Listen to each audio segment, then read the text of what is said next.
नमस्कार। आशा है आप सब लोग अच्छे हैं। एग्रीकल्चरल रिफॉर्म्स के बारे में बात करना मैं चाहती थी। मैंने इस विषय पर कई बार बोला है और आप लोगों के जो मेल्स मिल रहे थे उस आधार पर देखिए, विगत 7 वर्षों का जो केंद्र सरकार का कार्यकाल है और जो मोदी जी का कुशासन है, चाहे आप उत्तर प्रदेश की बात करें या पूरे भारतवर्ष की बात करें, तो सारे फैसले क्रांतिकारी और अहम हैं, इसमें कोई संशय नहीं। सांप्रदायिकता का उदय हुआ, सरकार की दमनकारी प्रवृत्ति सामने आई, चाहे वो अल्पसंख्यक हों, दलित हों, गरीब हों, उनके हितों का शोषण हुआ, संवैधानिक संस्थाओं को पंगु बनाया गया, व्यवस्था को तहस नहस किया गया। तो देश बिक रहा है, गुलामी की ओर अग्रसर है। न केवल रेल या न केवल जियो या बीएसएनएल या एचएएल या मौसी एयरपोर्ट के निजीकरण 50 वर्षों की जो लाइजनिंग, तो ना केवल कोल माइनिंग, स्पेस, न्यूक्लियर, विषय बहुत सारे हैं, लेकिन हम एग्रीकल्चरल रिफॉर्म्स पर केंद्रित रहेंगे। सरकार का कहना है कि ये तो उद्धार हो जाएगा किसानों का, ये तो बहुत कल्याणकारी हैं, ये तो ऐतिहासिक हैं। चूंकि सारे फैसले अब तक मोदी सरकार के ऐतिहासिक हैं, लेकिन इतिहास माननीय प्रधानमंत्री जी को मोहम्मद बिन तुगलक के जैसे एक सनकी शासक के तौर पर ही याद रखेगा। ये तो हजारों करोड़ की एडवर्टाइजिंग है जिसके माध्यम से वो स्वयं को अजर अमर या उन्होंने अपने को बैकुंठ में स्थापित करने जैसी एक दीवा स्वप्न देखा है। लेकिन किसान आंदोलन की फॉर्म में आप ये देख रहे हैं कि देश भर के किसान, 26 से ज्यादा राजनीतिक दल, मुख्य रूप से कांग्रेस का इस आंदोलन को समर्थन है। देश भर के लोग इस आंदोलन के साथ हैं।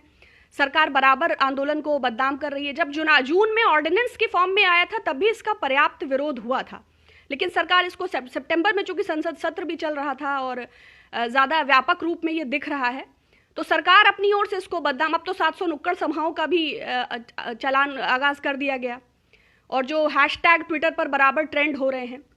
तो रिफॉर्म्स कितने भी लाएं, कितने भी ऐतिहासिक भूमि पूजन किए जाएं, सेंट्रल विस्टा आए, वॉटेवर, बट हम और हमारे जैसे ढेर सारे लोग सनकी शासक के तौर पर ही माननीय प्रधानमंत्री जी को याद रखेंगे।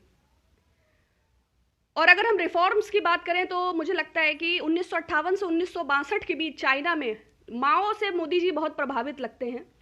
माओ जेडोंग, सिविल वॉर के हीरो, बहुत फेमस तानाशाह, वो भी एग्रीकल्चरल रिफॉर्म्स, लैंड रिफॉर्म्स, जो बुर्जुआ का कल्चर उन्होंने ख़त्म किया था, जिसके तहत 36 मिलियन से ज़्यादा लोग स्टारवेशन से मरे। वो भी बहुत मोहने वाले भाषण देते थे माओ। ये चीज़ कॉमन थी उनकी प्रधानमंत्री जी के साथ कि बहुत मोहक भाषण देते थे। बाद में उन्होंने बहुत प्रमाणित करने की कोशिश की कि स्टारवेशन और डेथ्स के लिए मतलब प्राकृतिक कारण जिम्मेदार हैं, मगर 70 से 80% लोगों का तमाम किताबों में ये मानना है कि मिसमैनेजमेंट और उनकी सनकी वाहियात और थर्ड क्लास पॉलिसीज के चलते 70 लाख से ज़्यादा लोग विभिन्न परिस्थितियों में मृत्यु को प्राप्त हुए। तो हम ग्रेट लीप फॉरवर्ड फेमाइन की बात करें या बंगाल फेमाइन की बात करें, तो उसी तरह जो सनकी पॉलिसीज हैं हमारे प्रधानमंत्री जी की, हालांकि खेती भी संविधान के मुताबिक प्रांत का विशेषाधिकार है, लेकिन प्रांतों से डिस्कशन की प्रधानमंत्री जी को आदत नहीं है। वो तो रात में फैसला लें, सुबह लागू हो जाना चाहिए या फिर आधी रात में। अब उनका कहना है कि संशोधन हो सकता है। अगर कोई चीज परफेक्ट है और सरकार ये दावा करती है कि इससे उद्धार होगा, इससे कल्याण होगा, इससे विकास होगा, तो सरकार ये क्यों कह रही है कि संशोधन की आवश्यकता है? भाई, संशोधन कोई चीज कभी रेक्टिफाई होगी जब उसमें कुछ गलत होगा।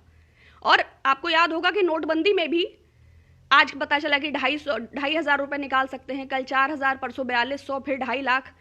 फाइनेंशियल एक्सप्रेस की एक रिपोर्ट के मुताबिक लगभग 46 बार नियमों में परिवर्तन किया गया। और सबसे ज्यादा जो मूर्खतापूर्ण बात थी नोटबंदी में वो ये थी कि नोट तो छप गए थे मगर एटीएम के मुंह का साइज नहीं लिया गया था। तो 2 लाख से ज्यादा एटीएम से वो नोट बाहर नहीं निकल पा रहे थे, फिर सरकार ने बाद में चेंजेस किए। तो जो शासक इतना मूर्ख है कि ये भी नहीं सोचता है कि उसके लिए गए फैसलों का अवाम पर क्या प्रभाव पड़ेगा। आप गब्बर सिंह टैक्स की बात करें, ट्रस्ट ऑफ डेस्टिनी से कंपैरिजन था, सेंट्रल हॉल में सेलिब्रेशन था, बहुत ग्रैंड उससे जोर शोर से लॉन्च किया और एक रिपोर्ट के मुताबिक उसमें 40 बार से ज़्यादा संशोधन किए गए। तो भाई 2, 4, 10 लोगों से डिस्कस कर लेना चाहिए।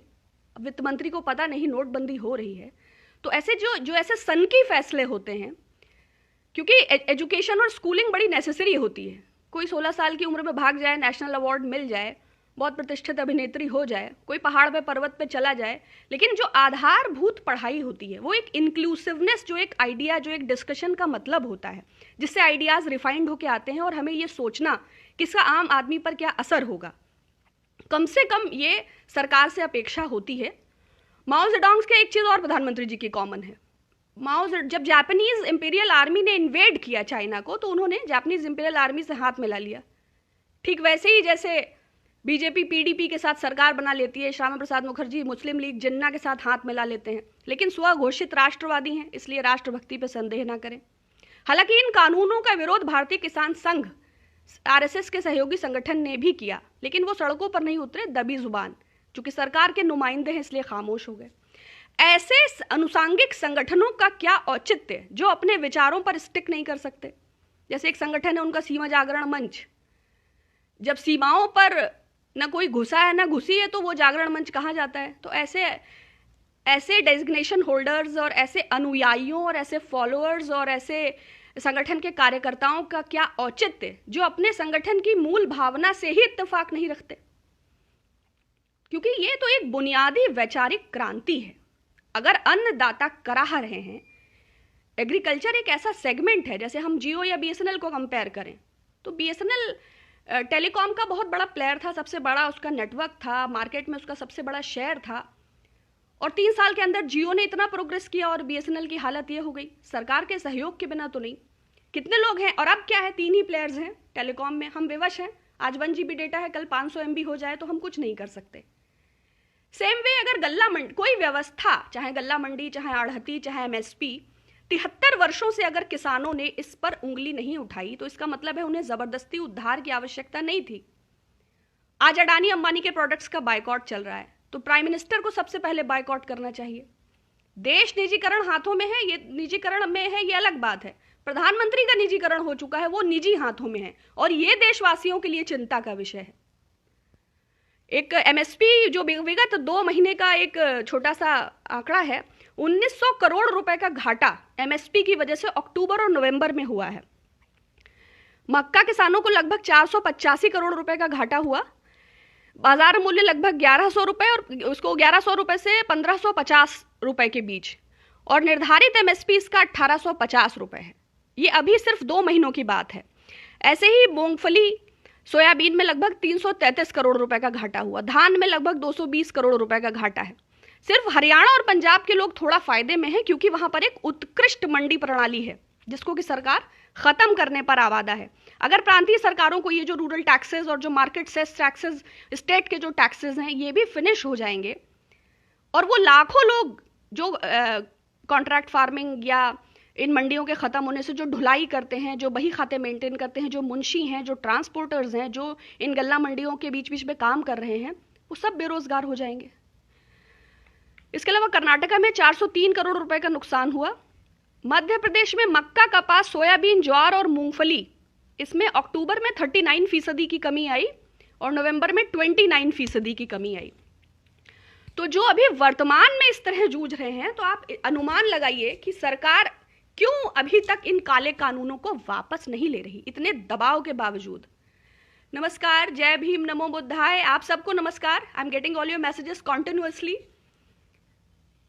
सरकार क्या करेगी? सरकार दमन करेगी, जैसे कि अब तक करती आई है, लेकिन इस बार ये मुश्किल होगा, क्योंकि ऑन एवरेज लगभग 85% लोग 2 हेक्टेयर से भी कम भूमि के मालिक हैं।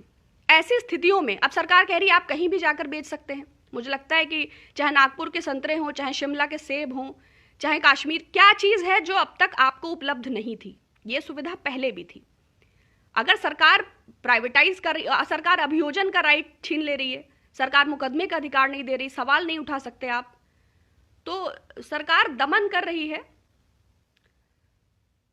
न केवल किसानों के, ये अवाम के दुश्मन हैं, ये सिर्फ और सिर्फ पूंजीपतियों के हितैषी हैं। Thank you so much. तो ये जो हमें हमारे किसानों के साथ खड़ा होना चाहिए, वो लगातार इस कड़कती सर्दी में दिल्ली के बॉर्डर्स को चारों तरफ से घेरे हैं।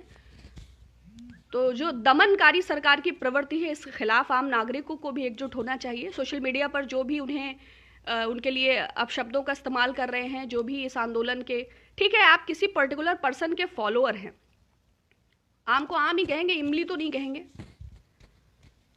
पढ़े ना लिखे, नाम मोहम्मद फाजिल खान, तो वही नाम प्रधानमंत्री जी का भी वही हालात है कि किसी विषय की जानकारी हो ना हो, कोई पीयूष गोयल साहब हैं, कहीं कृषि मंत्री नरेंद्र तोमर साहब हैं, कहीं राजनाथ सिंह जी बात कर रहे हैं, कहीं अमित शाह जी बात कर रहे हैं।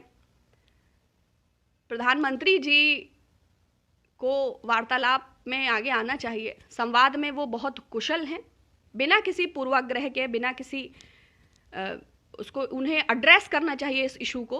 और जो ये राज्यसभा टीवी म्यूट कर, संसद सदस्यों को निलंबित कर, विपक्ष को बाहर बिठाकर ध्वनि मत से इन काले कानूनों को, इन अध्यादेशों को आपदा में अवसर बनाते हुए, कोरोना काल में इस परिस्थितियों का लाभ उठाते हुए जो ये इम्पोज किए गए हैं, इन कानूनों को शीघ्र अतिशीघ्र सरकार को वापस लेना चाहिए। ये चाहे बंगाल फेमाइन की बात की हो या मैंने ग्रेट लीप फॉरवर्ड की बात की हो, ये ब्रिटिशर्स के जैसी अप्रोच है, ये देश की आत्मा पर कुठाराघात है। तो मैं समझती हूं कि ये काले कानून हर हाल में वापस होने चाहिए। और इसके अतिरिक्त बिल्कुल भरोसा है यकीनन, क्योंकि हम चाहते हैं कि हम हमारे अन्नदाता, जिन पर हम सब आधारित और केंद्रित हैं, वो चाहे राजनीतिज्ञ हो, चाहे विचारक हो, चाहे सोशल, ईच एंड एवरीवन, भोजन के बिना कोई नहीं रह सकता। चलिए, आप सबका बहुत धन्यवाद। मेरे विषय पर विचार करिएगा।